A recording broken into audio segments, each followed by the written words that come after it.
Hey guys, have you ever heard of the story of Madonna? Madonna, she is a singer and she's also a musician. So she's a singer and she writes her own music. And in today's video, let's find out more about Madonna. And this is her story. I'm actually just watching a video about Madonna's life. And I want to share to you about her life, her most amazing life ever. So if you don't know Madonna, she's actually a really famous singer. Now she is quite old, about 63 years old. Yes, Madonna. M-A-D-O-N-N-A. That's Madonna. Let's get started. And like in the beginning of this video, Madonna also have a really good quote. Let's find out about that quote. Madonna. Life is short. My idea is that if I want to do something, I do it. That's her quote. Most pop stars know that they don't have a job for life. One or two successful records may give them enough money to have a good time for a few months. But the day of fast cars and long hot days by the swimming pool don't last long. Most have returned to ordinary life by the time they're 30. But Madonna isn't like that. She has been the world's top female pop star since the middle of the 1980s. During that time, she has had many hit records. She has acted in several films, and she has millions and millions of dollars.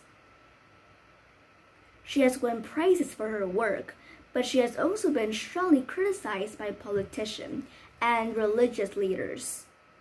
She is married, separated, and married again. She has had children, and she has also shocked a lot of people with her wild behavior.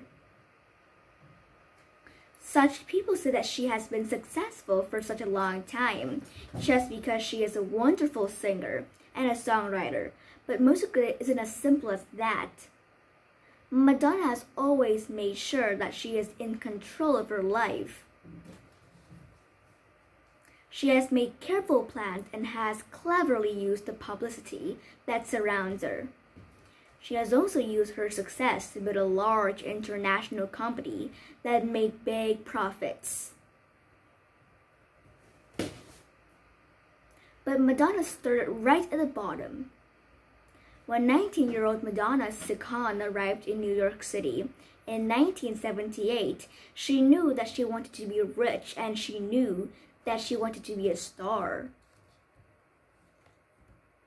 But she came from an ordinary family in a town called Piontek in Michigan, and she has just $35 in her purse. New York is no place for someone with no money, so her first years in the city were very tough. She lived in a room in some of the worst areas, and she did all kinds of jobs to make money. Sometimes she was an artist, model, or dancer. Sometimes she worked in restaurants and bars. But there were also days when she was so poor that she had to get her food from rubbish bags in the street. During this difficult time, Madonna never forgot her dream of becoming a star. When she wasn't earning money, she learned to sing and play musical instruments. She also taught herself to write music. Soon, she was writing and recording her own songs. In 1982, someone at a world record company listened to her song, Everybody, and decided to offer her a recording contract. It seemed that her dream had come true. But Madonna quickly realized that she still had a long way to go.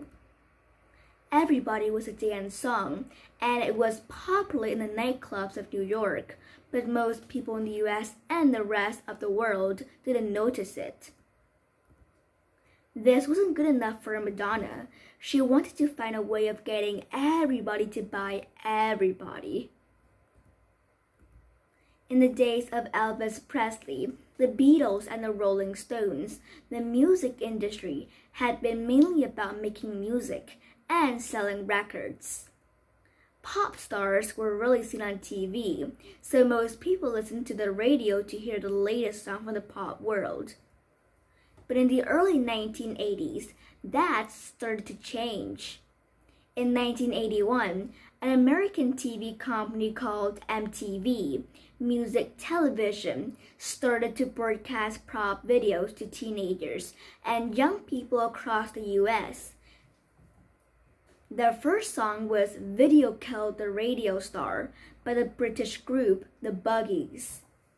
It was a perfect way to start because the song words told the story of the future of the industry.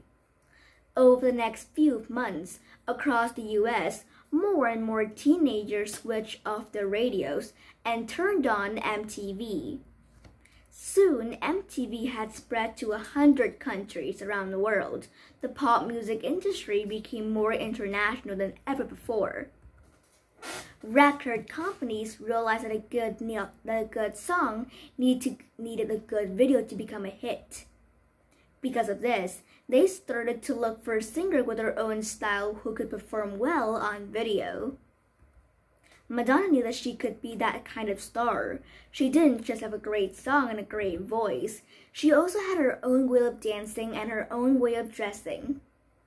She had had some successful in New York, but how could she now become a star on the world stage? She decided that she needed a manager to help her.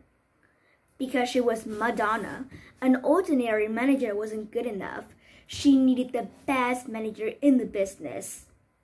At that time, many people thought that the best manager in the pop music industry was Freddie DeMann. He had worked with Michael Jackson for several years and had helped him to produce some of the most successful records of all time. DeMann understood how to make videos, and he knew how to work with MTV. So Madonna just had to persuade him to work with her. But how? In Madonna's position, most young singers sent a manager a letter and a recording of their songs, but Madonna wanted to be different. She found out Freddie DeMann's address, walked straight into his office, and performed her songs in front of him. Freddie was rather surprised, but he also liked what he heard and what he saw. She had that special magic that very few stars have, he said. Her next song, Holiday, was also a dance song, but it wasn't just a hit in New York. It was a hit on MTV. It was a hit across America. It was a hit right around the world. Freddie also found an opportunity for her to act in a Hollywood film. By the end of 1984, she wasn't just a radio star. She wasn't just a video star. She was a film star as well. In the middle years of the 1980s, money and success seemed to be the most important things in the world. The American economy was doing very well, and President Ronald Reagan had reduced taxes, so people in business had a lot of money to spend. In New York, young businesswomen wore big diamonds and beautiful dresses from the world's top designers, and they loved to drive to parties in expensive foreign cars. Intelligent people outside the business world were often asked, "If you're so clever, why aren't you rich?" There was no answer to that. During those years, Madonna's face was always in the newspaper. Her videos were always on MTV, and her songs were everywhere. She had one hit record after another. One of her songs from 1985 seemed to explain the feeling of the time. "We are living in a material world," she said, "and I am a material girl."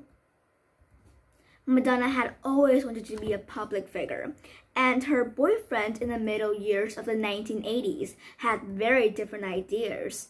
Sean Penn was a film star who had grown up in a famous family, and perhaps because of that, he hated newspaper photographs. This was a problem because photographers followed Madonna everywhere. At first, Sean tried to push them away, but when they didn't stay away, he hit them. And when they still didn't stay away, he tried to frighten them with his guns. When Sean and Madonna got married in 1985, the newspaper sent helicopters so they could photograph the wedding. This was too much for Sean. He left the party and shot at them with his gun from the ground. In the end, Sean's problem with the newspaper caused too many problems, and he was sent to prison. Madonna separated from him after just a few years of marriage. It was a hard lesson in the problems that come from too much public attention, but Madonna was one of the most famous women in the world, and she loved publicity. So when the drinks company Pepsi-Cola asked her to do an advertisement campaign for them, she was happy to help. She negotiated with them for 8 months, and she was even happier when they agreed to pay her $5 million for a year's contract. On 2 March 1989, Madonna's Pepsi advertisements were broadcast to around 250 million people in 40 countries, and it included part of her new song, Like a Prayer. That was because on 3 March, MTV showed Madonna's own Like a Prayer video. This showed Madonna in all sorts of strange situations inside a church. Religious people around the world were very angry with Madonna. "How dare she use our religion like this?" they asked. After some time, things got so bad that the Pope said that Madonna would not be welcome to perform in Italy. The people at Pepsi-Cola were very worried about the situation. Would this damage their sales? They didn't want to find out. They decided not to use Madonna's advertisement again, although they let her keep their $5 million. But Madonna was the winner in another way as well. After all the talk about Like a Prayer in the newspapers and on TV, everyone wanted to buy the record. It soon became a bestseller in the 30 countries around the world. After Like a Prayer, some people began to see Madonna in the new way. They realized she wasn't just an ordinary pop star. She had been at the top of her business for a long time. She was clearly a very tough person.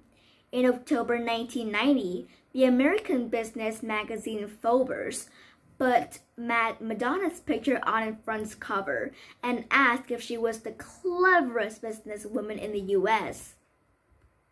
It says she had earned $39 million in the past year. It also said that she was very unusual because she was a star who ran her own business. The next month, a US magazine produced a list of the most powerful people in the entertainment industry. Madonna was at number 1, above stars like Michael Jackson, Bruce Springsteen, and Prince.